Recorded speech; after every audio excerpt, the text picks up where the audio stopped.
नमस्कार, मैं अदिति नागर। आज फेस टू फेस पे हमारे साथ जो शख्स मौजूद हैं उनको डॉक्टर सीपी जोशी कहा जाता है। ये राजनीति के डॉक्टर तो हैं ही, साथ में बिना किसी से बात किए उनकी शक्ल से पहचान जाते हैं उनके मन में क्या चल रहा है, क्योंकि ये साइकोलॉजी में भी डॉक्टरेट कर चुके हैं।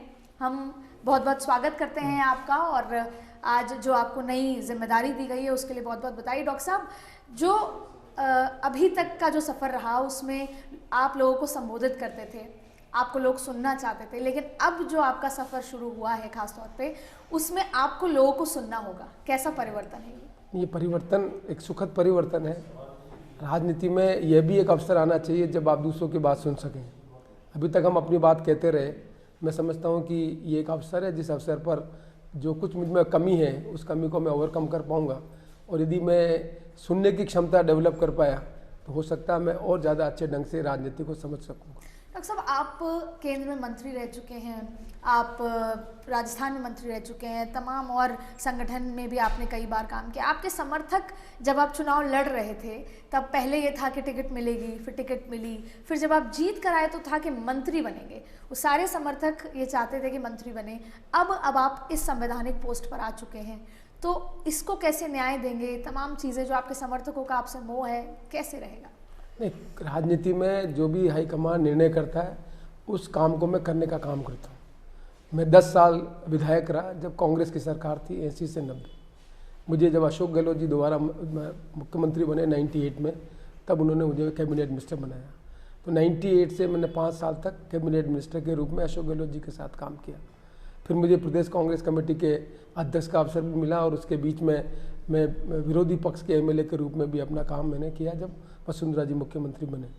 तो ये जो अनुभव है, उस अनुभव के आधार पर मैं कह सकता हूँ कि कार्यकर्ताओं की एक उत्साह होती है, उमंग होती है। जब मैं एसी में एमएलए बना था, 10 साल तक एमएलए रहा, तब भी कार्यकर्ताओं को मालूम है कि मेरी क्षमता एक विधायक के रूप में क्या थी। जब मुझे 98 में मंत्री के रूप में काम करने का अवसर मिला, तब भी हमारे कार्यकर्ताओं की एक अपेक्षा थी, उसको पूरा करने का काम किया। जब हमारी सरकार नहीं बनी, विपक्ष में थे, तब भी उस भूमिका का निर्वहन किया। तो कार्यकर्ता हरदम एक उमंग के हिसाब से आपसे अपेक्षा करता है, लेकिन हाईकमांड जो आपकी क्षमता है, जिसकी उपादेयता है, उपयोगिता है, उस हिसाब से काम देता है।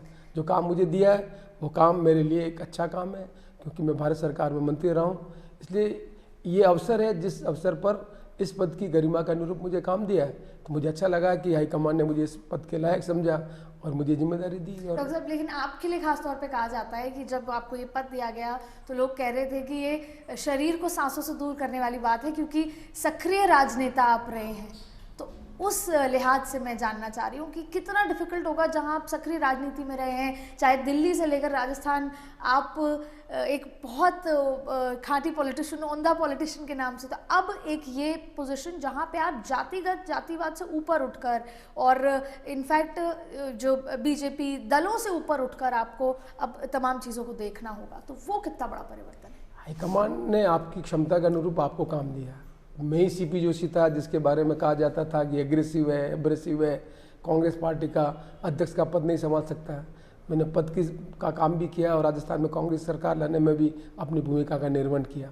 मुझे भारत सरकार में मंत्री बनाया, तब भी लोगों की ये एप्रीहेंशन था कि मैं वहाँ सफल रहूँगा या नहीं रहूँगा। मैंने वो उत्तरदायित्व का निर्वहन भी अपने ढंग से किया, और आज ये काम मुझे हाईकमान ने दिया, तो कोई सोच समझ के दिया होगा। हाईकमान मुझे जो भी भूमिका देती है, विधायक की भूमिका दे, मंत्री की भूमिका दे, प्रदेश कांग्रेस कमेटी के अध्यक्ष की भूमिका दे, महामंत्री की भूमिका दे, जो भी भूमिका मुझे दी है उस भूमिका का मैंने ईमानदारी से निर्वहन किया। और हो सकता है कि जो मुझे जिम्मेदारी है उस जिम्मेदारी के अनुरूप हाईकमान ने समझा कि मुझ में ये कमी है, तो मुझे ये भी सीखना चाहिए कि मैं लोगों की बात सुनकर कांग्रेस पार्टी को मजबूत करूं। तो मुझे ये अवसर मिला है, मैं सुनने का काम करूंगा। और एक सुनने के साथ साथ एक क्वाजी जुडिशियल काम है, जहां आप निष्पक्ष रूप में निर्णय कर सकें, उसके बारे में भी लोगों की आपकी धारणा बनती है, पार्टी को मजबूती मिलती है। तो शायद एक कांग्रेस के नेता के रूप में निष्पक्ष निर्णय कर सकूं ना कर सकूं, इसकी भी जांच परीक्षा हो जाएगी, और जब परीक्षा में उत्तीर्ण होगा तब इसका भी जवाब दे पाऊंगा। बड़ा सवाल है, क्योंकि आज ही गहलोत साहब ने जब तमाम बातें हो रही थी तो उसमें कहा कि आप इतने स्पष्टवादी हैं कि कहीं ऐसा ना हो कि आप सरकार को ही भूल जाएं, उसका ध्यान न रखें। नहीं, अशोक गहलोत जी पार्टी के नेता और मुख्यमंत्री हैं, तो सदन में निश्चित तौर पर उनकी अपेक्षा है कि सदन में जो चेयर पर बैठा हुआ है वो प्रोटेक्ट करें उनके पार्टी के एमएलएज को, उस दृष्टि से उन्होंने बात की है। ये इस बात का प्रतीक है कि अशोक गहलोत जी जो कांग्रेस पार्टी के मुख्यमंत्री हैं, वो भी ये मानते हैं कि मैं जिस चेयर पर बैठा हूँ वहाँ निष्पक्ष निर्णय करूँगा। ये मेरे लिए तो एक कहते हैं कि एक अच्छा कमेंट है कि मेरे को ये मानते हैं कि मैं उस भूमिका पर ईमानदारी से काम करूँगा। और इसीलिए उन्होंने कहा कि हमारे पक्ष के लोगों का भी आप ध्यान रखिए। ये इस पद की गरिमा के अनुरूप उनका कमेंट। क्योंकि दिल्ली से लेकर जयपुर हो, किसी भी राज्य में हो, स्पीकर एक संवैधानिक पोस्ट ज़रूर है, लेकिन जो नाराज़गियाँ या वो जो शिकायत है स्पीकर से हमेशा रहती है, और आज तक भी देखते हैं, अभी भी देखते रहे।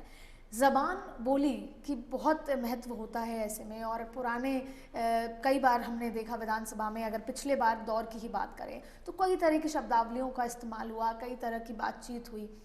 तो इसको आप ठीक करने के लिए या आप अपनी तरफ से क्या इनिशिएटिव विधानसभा में लेना चाहेंगे कि इस तरह का कोई भी अपमान ना हो? तो खास तौर पे मैं बात करूं अगर पिछले कैलाश मेघवाल साहब की, तो कई ऐसे वाक्य उनके सामने आए हैं जब, और इनफैक्ट आज भी उन पे कई सवाल उठे गए हैं। तो इसको आप कैसे हैंडल करेंगे? इसीलिए मैंने आज सदन के माननीय सदस्यों का ध्यान आकर्षित किया कि विधानसभा नियम और प्रक्रिया के आधार पर चलती है। कुछ परंपराओं का भी हमें पालन करना पड़ता है। यदि सभी सदस्य नियम और परंपराओं का पालन करें तो मैं समझता हूं कि जिस तरह की घटना आप करें उसका रेफरेंस आने वाले समय में नहीं होगा। और मैं अपेक्षा करूंगा कि सभी दल के जो विधायक हैं वो इस बात को समझेंगे कि ये सदन नियम और प्रक्रिया के अनुसार चलता है, और नियम और प्रक्रिया के अनुरूप अपनी बात को हम कहेंगे तो सरकार पे भी हम दबाव बना सकेंगे और जनता की आकांक्षा को भी हम ठीक ढंग से आर्टिकुलेट कर सकेंगे। तो मुझे पूरा विश्वास है कि जिस तरह की सदन के सभी पार्टी के नेताओं ने मेरे प्रति विचार व्यक्त किया, वो इस बात का प्रतीक है कि आने वाले समय में वो इस बात को समझेंगे और नियमों और प्रक्रिया के अनुसार अपनी बात कहेंगे। तो मैं समझता हूँ कि इस तरह की दुखद घटनाएं हमारे सामने नहीं आएगी। डॉक्टर साहब, अब जब ये तमाम चीज़ें हो गई हैं और आप एक संवैधानिक पोस्ट पर हैं, तो क्या आप कोई भी लाभकारी पोस्ट छोड़ देंगे या क्या कुछ आगे रहेगा अगर आरसीए के संदर्भ में बात करें? नहीं, कोई लाभकारी पद नहीं है। आरसीए के संदर्भ में जो भी वैधानिक स्थिति है उसके बारे में जो राय मिलेगी उस हिसाब से मैं एक्ट करूँगा। 85 नए विधायक हैं और जिनको अभी पूरी प्रक्रिया नहीं पता किस तरीके से शपथ से लेकर अब आगे का, तो कोई ओरिएंटेशन या कुछ ऐसी चीज़ आप कराना चाहेंगे अभी? नहीं, लर्निंग दो तरह की हो सकती है। एक लर्निंग होती है इंसिडेंटल लर्निंग। 200 में से 80-82 नए सदस्य हैं, बाकी 120 से करीब पुराने विधायक हैं। उनमें स्पीकर भी हैं, उनमें मुख्यमंत्री जी भी हैं, भूतपूर्व मुख्यमंत्री जी भी हैं, सीनियर लीडर भी हैं, 5 साल के, 6 टर्म के, 7 टर्म के। तो बहुत से नए सदस्य उनके व्यवहार को देख के भी लर्न कर सकते हैं। दूसरा, इस जो हमारी प्रक्रिया की पुस्तक है वो सबको दी है, उससे भी वो सीख सकते हैं। और मैं समझता हूँ कि हर राजनीतिक पार्टी इस बारे में सजग है कि उनके विधायक अच्छा परफॉर्म करें, तो वो पार्टी भी अपने विधायक का ओरिएंटेशन करने का काम करेगी। और यदि महसूस होगा कि हमें विधानसभा के द्वारा भी करना है तो चर्चा करके वो काम भी करेंगे। क्योंकि अब आप इस पोस्ट पर हैं, तमाम चीज़ें हैं, तो मेवाड़ से जो आपका संबंध है, आप ज़्यादा मेल जुल नहीं पाएंगे, आप बातचीत नहीं कर पाएंगे, तो वो आपको लगेगा कि राजनीति से आप दूर हो रहे हैं या अपने लोगों से आप दूर हो रहे हैं? उस गैप को कैसे पूरा करने की कोशिश की जाएगी? राजनीति से दूर नहीं हो रहे, राजनीति में एक अलग भूमिका आपको दी है। आप अपने लोगों से किस तरीके से वो गैप मेंटेन हो पाएगा, मतलब जो गैप बढ़ जाएगा उसे कैसे कम करेंगे? राजनीति में एक अलग भूमिका दी है, उस भूमिका को कार्यकर्ता भी समझता है और भूमिका का निर्वहन मैं करूंगा और कार्यकर्ताओं से भी संपर्क रखूंगा। लेकिन एक दूसरी भूमिका में होगा, जिस भूमिका में मेरा जो काम है वो सदन में निष्पक्षता के आधार पर सदन को चलाना है। उस भूमिका को कार्यकर्ता भी समझता है और कार्यकर्ता भी उसी अनुरूप में से इंटरेक्ट करेगा। इसी संदर्भ में, क्योंकि जब किसी भी जगह से एक नेता मंत्री बनते हैं, तमाम चीज़ें होती है, तो वो अपने लोगों का, अपने एरिया के लोगों का, अपने ज़िले का, अपने विधानसभा क्षेत्र के लोगों का काम करते हैं, ध्यान रखते हैं।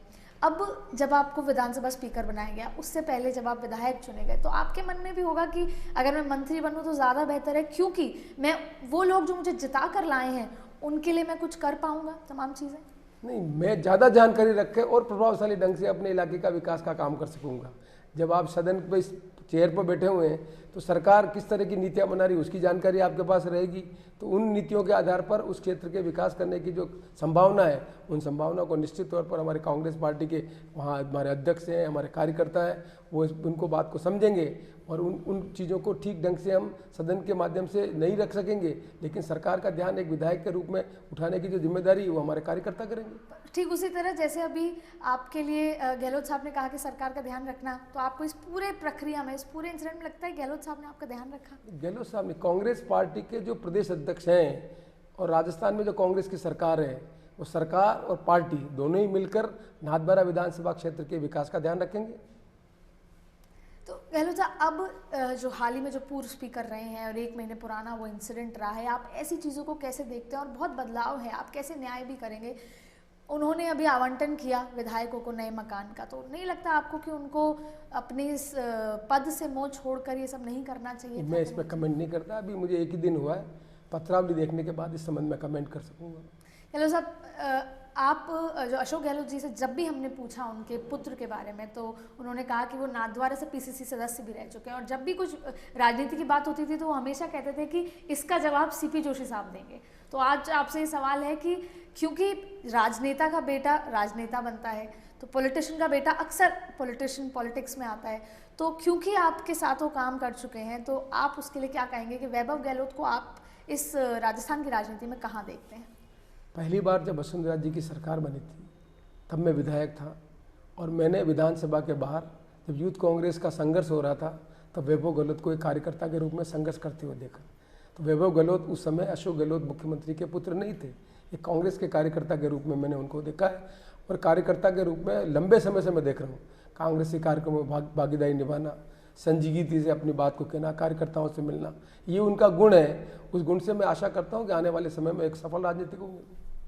और आपके लिए आज भी कहा गया, और अक्सर आपकी एक इमेज है स्पष्टवादी और ज़िद्दी आज कहा गया, तो इससे सदन मतलब विधानसभा में क्या मुश्किलें बढ़ेंगी? तो उसको आप कैसे हैंडल करेंगे कि स्पष्टवादी होना, ज़िद्दी होना, ये कितना अच्छा और कितना बेनिफिशियल या कितना आपके लिए मुश्किलें खड़ी करेगा? स्पष्टवादी होना और जिद्दी होना नियम और कानून के संदर्भ में ताकत है। यदि नियम और कानून का पालन हो रहा है तो निश्चित तौर पर मुझे उसमें कोई तकलीफ नहीं है, और नियम का पालन नहीं हो रहा है तो स्पष्टवादिता और जिद्दी से उनको पालन करने का काम करना है। तो मैं समझता हूँ कि मेरे लिए एसेट है, लाइबिलिटी नहीं है।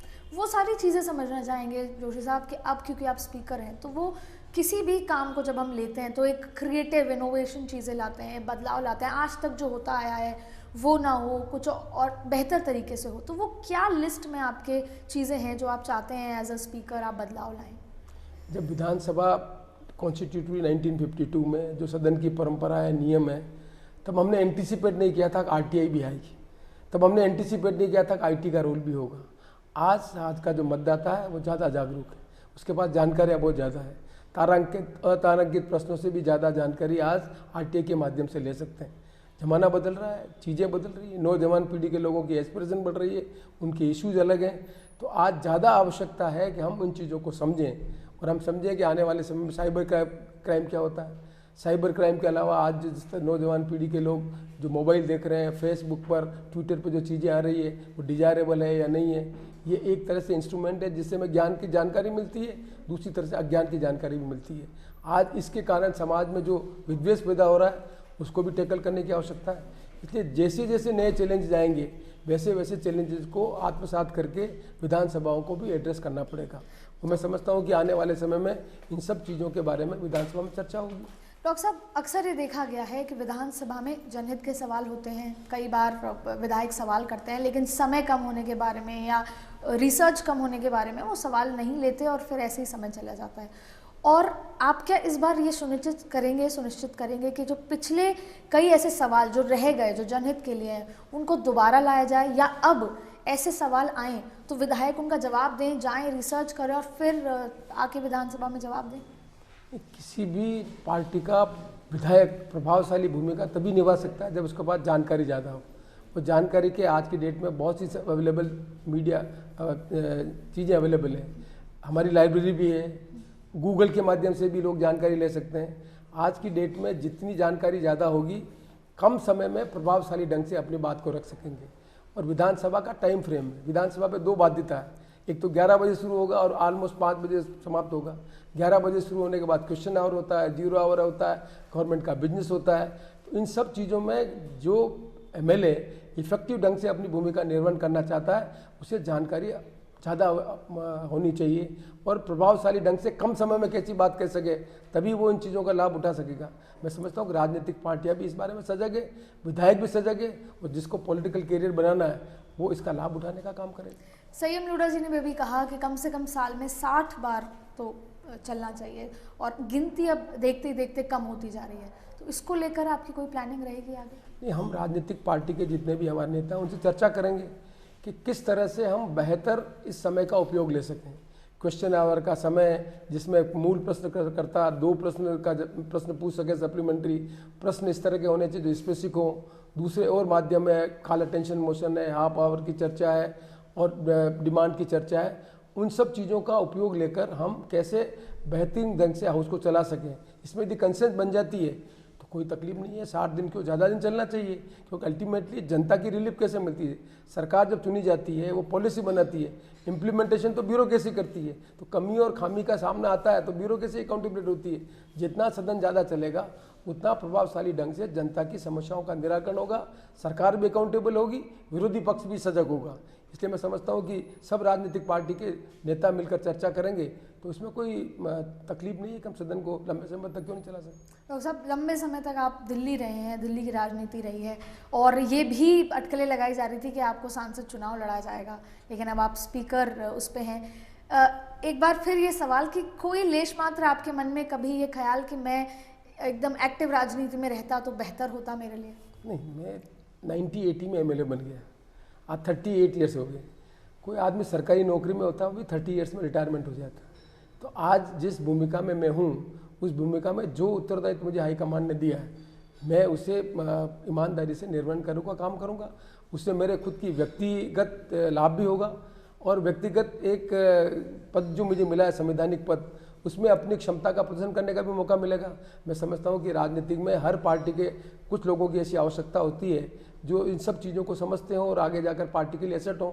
मैं समझता हूँ कि इस भूमिका का निर्वहन करके यदि पार्टी के लिए मैं कोई एसेट बन सकूँ तो मुझे बहुत प्रसन्नता होगी।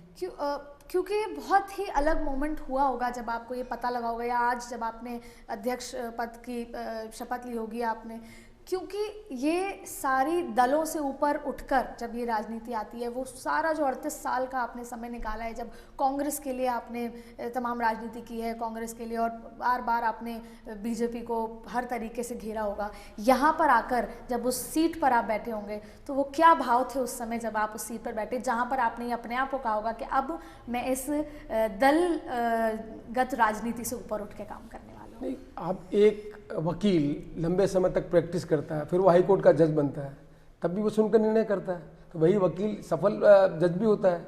तो एक पॉलिटिशियन जो आर्टिकुलेट करता है जन समस्याओं को, वो यदि इस भूमिका में आए तो मैं नहीं समझता हूँ कि वो क्यों फेल होगा, वो भी सफल होगा। तो जिस भूमिका में मुझे दिया तो निश्चित तौर पर मुझे लगता है कि ये अवसर ठीक अवसर है जिस अवसर पर मैं खुद अपना इंट्रोस्पेक्शन कर सकूँ कि मुझे इसमें क्षमता है या नहीं है। वहाँ बैठकर मैं निर्णय कर सकूं कि सरकार की जो पॉलिसी है वो इम्प्लीमेंट ठीक ढंग से हो रही है या नहीं हो रही है, जो विपक्ष है वो सजग है या नहीं है। यदि विपक्ष सजग हो, सरकार की पॉलिसी का ठीक ढंग से इम्प्लीमेंटेशन हो तो उसका लाभ प्रदेश को मिलता है। मैं आशा करता हूं कि ये भूमिका मुझे मिली है, उस भूमिका में मैं निष्पक्ष होकर उन दोनों चीज़ों को देख सकूंगा और राजस्थान की जनता के विकास में कुछ भागीदारी निभा सकूंगा, तो मैं अपने आप को बहुत सौभाग्यशाली मानूंगा। हम भी यही आशा करते हैं। डॉक्टर साहब, जिस तरीके से आपने जज वाली बात कही, जुडिशरी पे पूरे देश को विश्वास होता है, तो आप उस निष्पक्ष जज की तरह यहाँ पर देश की जनता के लिए और ख़ासतौर पर राजस्थान की जनता के लिए काम करें। बहुत बहुत धन्यवाद। तो ये थे सीपी जोशी, जो हाल ही में एक बड़ी जिम्मेदारी उनको मिली है। फेस टू फेस पे हमारे साथ आने के लिए बहुत बहुत धन्यवाद। Thank you.